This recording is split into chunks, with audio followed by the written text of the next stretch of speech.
Boom. Keep him coming.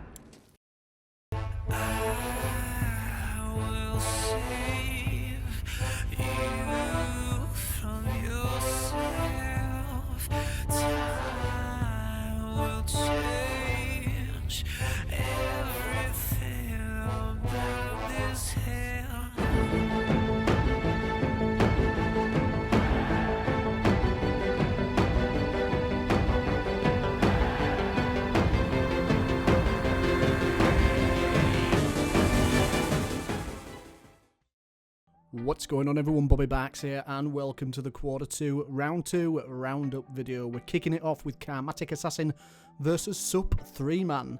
That's right, this is the final that everybody wanted in Quarter 1, but these two heavyweights met up early in this quarter, Round 2, and Sup 3-man got off to a fantastic start.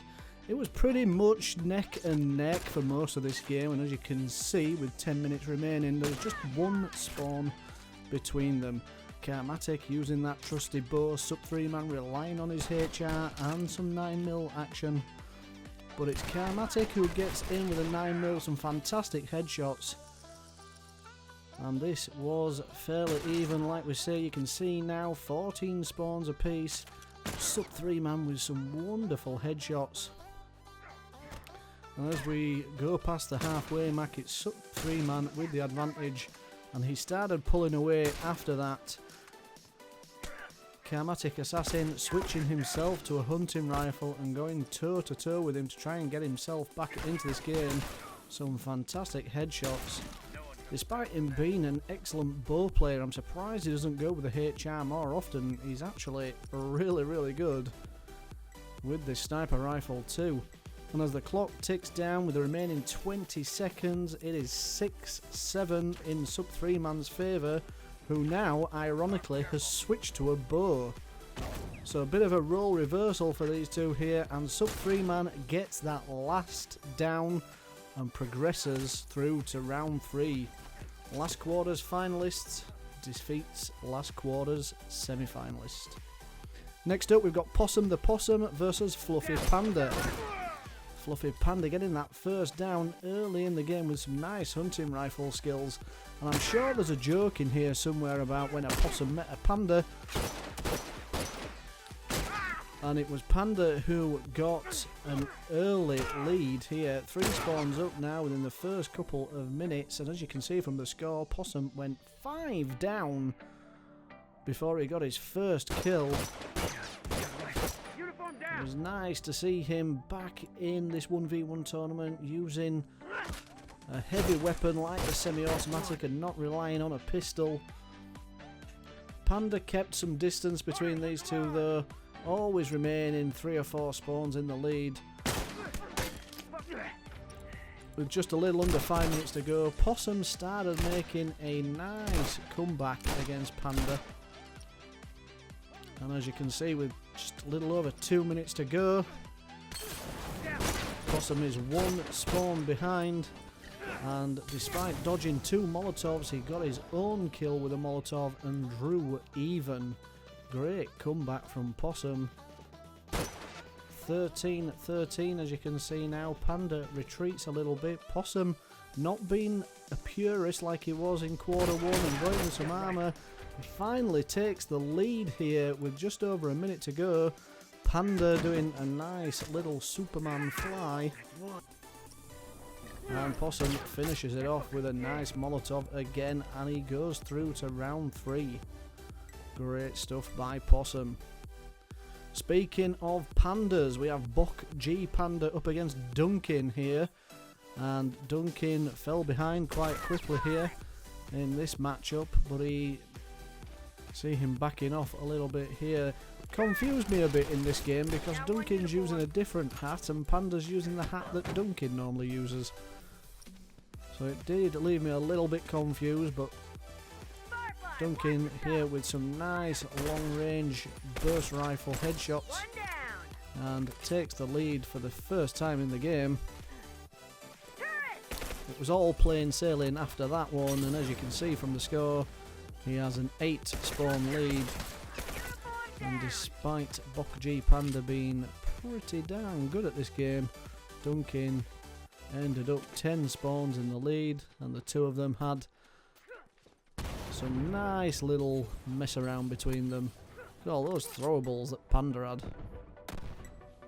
A lot of mutual respect going into the end of this match until that moment right there. Panda.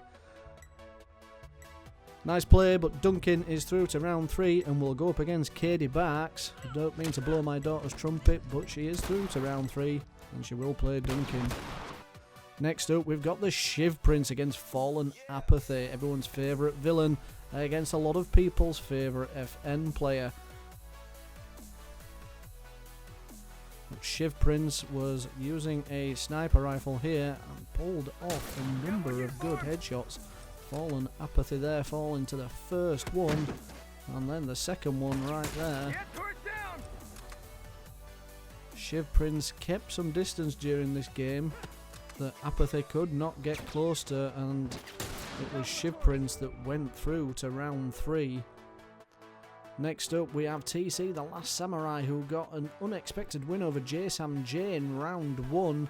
He goes up against Black Cobra 90 here though, and Black Cobra is a formidable opponent. He went into a nice lead, and it was at this point here when the bitch stick fight ended in Last Samurai going down, and Black Cobra went on to take an extensive lead after this one. And unfortunately Tom Cruise could not get back into the game. He's doing his damnedest to get Cobra down with this burst rifle, but Cobra retaliates extremely well. Tom still not being able to land those one-hit sticks, and he went out in a disastrous fashion, unfortunately. Black Cobra though, definitely one to watch.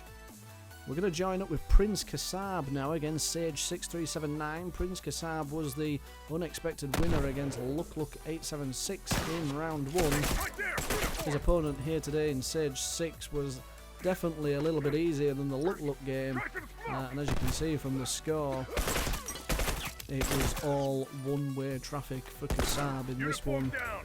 As the clock ticks down, he is up by 15 to 7. And he goes and gets that final execution and sees himself through to round 3.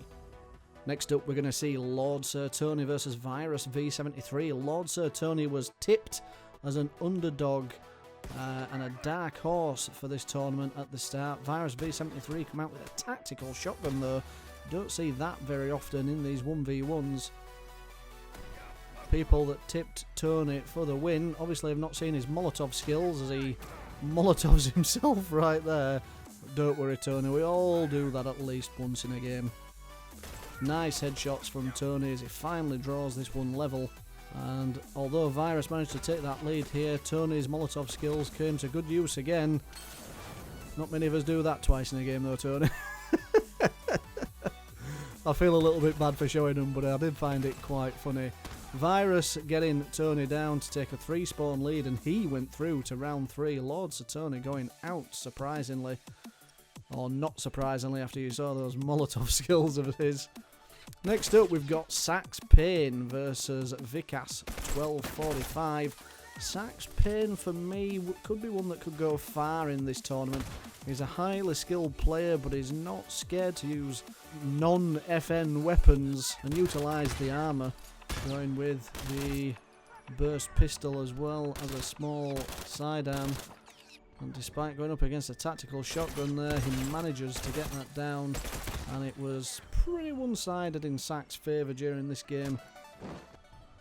As you can see, as the timer ticks down, he's up comfortably in this one and books his place in round 3.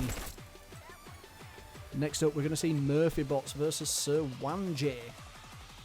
Murphybox, another hunting rifle expert in this particular game, and as you can see there with Smoke Bomb and the HR combination, you'd have thought that things would have been quite easy for him considering how well Sub 3 Man did in quarter 1, but his round 1 game, Murphybox round 1 game, was a bit of a struggle for him. He only went through by 1 spawn, and Sir Wanji is quite a decent player. And as you can see from the scores here, Murphybox does get into a little bit of bother and he can't quite evade Wanji's up close tactics. Struggling to decide on a loadout as well, which is always difficult when you're trailing in these 1v1s. You make yourself a little bit indecisive about what sort of loadout you're going to settle for. And Murphy unfortunately got himself into that situation. Despite getting it back to 15-15, this particular moment was the turning point for me. He didn't push hard enough there when Wanji was only one shot. And again here he's got a hunting rifle body shot in and not pushed. Still waiting for an opportunity of a second shot, giving Wanji time to heal. Again he's got a body shot there and again he's not pressing. Always giving Wanji time to heal, which is not good when you've got an up-close personal player like Wanji, who then comes in and gets that down when really he didn't deserve it. Murphy couldn't quite establish himself after that. There wasn't many interactions between the two following Wanji getting that 15-14 lead. Murphy lost another life, and then as the game closed out here, his last opportunity at getting something fell by the wayside when another one-hit stick came in, and Murphybox goes out of the 1v1 tournament. Next up, we're going to see a favourite from quarter one, LoneWolf 3204, going up against one of everybody's favourite YouTubers, Last Man Gamer, aka Murderboy88. Murderboy is a good bow player, but LoneWolf proved he is really good at this game with the semi-auto. LoneWolf is an established FN player too, but this one was pretty neck and neck for a lot of the game. As you can see, just under 5 minutes to go and things are pretty level. Nice bow shots from Murderboy though. LoneWolf being too much of a purist in terms of not using armour, always upgrading his weapons beforehand, and Murderboy took advantage here when he got the smoke in on LoneWolf and took advantage. LoneWolf here had an opportunity to try and get back into it, but Murderboy's headshot with a bow was on point. And unfortunately LoneWolf could not get himself back into the game in time. 30 seconds remaining. Trying to get those headshots. He finally gets Murderboy down and gets within one spawn of this. But he's got to race to the other side of the map to try and tie this game. Time is of the essence. Murderboy could quite easily just camp somewhere at the back. And LoneWolf sees him in the window of the fire station. And time unfortunately did run out for LoneWolf, and it is Murderboy that progresses through to round 3. Now we're going to see Specklizer versus Frankie JV02. These two both featured in round 1's video. Specklizer and Frankie both displayed some fantastic skill as they defeated Shut Up Walter and Vince M25. But this was one-sided all the way in favour of Specklizer, which was very surprising. Frankie is a highly skilled player, but Specklizer was on form in this particular game and going 10 spawns up, so close to the end. And after watching this game and watching Specklizer against Walter in round 1, I do think that Specklizer could now be one of the favourites to go very far in this tournament. Next up, we're going to see Candor 6F7 versus Jessen DC. This was the first match in quarter 2 that was a repeat match from quarter 1. These two met up in round 2 of quarter 1 and have met up again now in round 2 of quarter 2. They had a gentleman's agreement in quarter 1 to both use the barrage loadout, which was highly amusing, seeing some scope full autos and some flamethrowers. Candor was victorious on that game. There didn't seem to be a gentleman's agreement here today, as both players were going toe to toe for this. 2 double headshots there from Candor, getting Jessen DC down. and things were pretty close throughout the duration of this game. There was always 2 or 3 spawns in Candor's favour, but this was a turning point for me. He had every opportunity here to get Jessen DC, but his aim was really off point, whereas Jess's was on, and Jess got back into this 14-14 with 6.5 minutes to go. Candor made some mistakes here where he let Jess take the lead again for the first time since the early stages of the game. As you can see, with 2 minutes remaining though, things were pretty even, 11-11.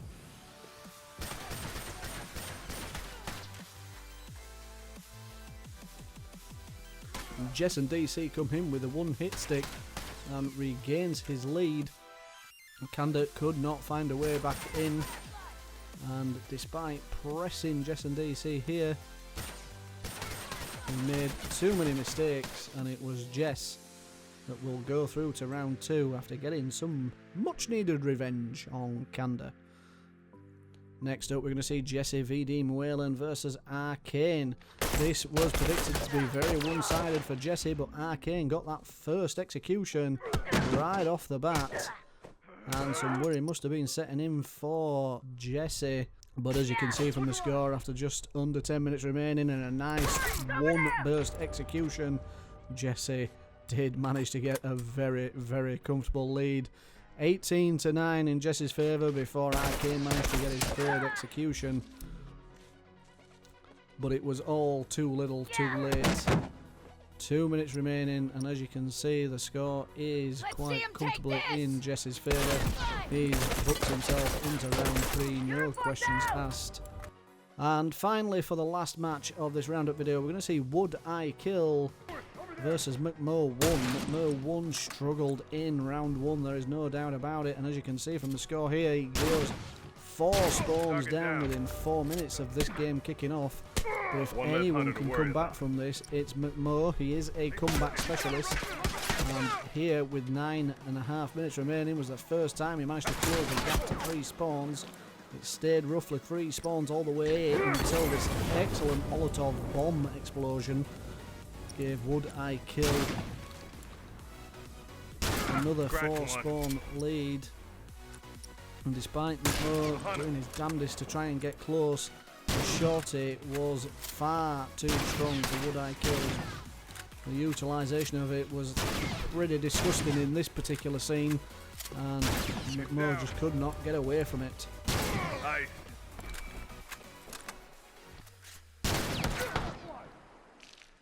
I know none of us like to see a shorty too much in this tournament, but it is pretty effective when players are pressing you like makhmour wants to do. And that was the final straw for makhmour in this particular instance. No one comes back from that. Again, as you can see, with over a minute to go, Would I Kill takes a 5 spawn lead, and unfortunately for all those makhmour fans out there, this is the last you are going to see of your favourite YouTuber. He unfortunately went out despite putting up a brave effort to get back in, and it is a sad, sad shame to see makhmour go out in this early round. So, ladies and gentlemen, that is it for your roundup video. I hope you've enjoyed round 2. We are moving straight into round 3. The bracket cloud is complete. We are still awaiting some games to be played that we've given extensions for. Those will get updated as and when they come in. Round 3 games can start taking place as soon as the players see who they're playing. Feel free to get in touch with your opponent and start making that happen and sending me the footages in. Round 3 videos will take up the format that we had in quarter 1, where we'll have proper commentary over the highlights of each game. I hope you've enjoyed it, guys, and I look forward to seeing you all in the next one. Bye for now.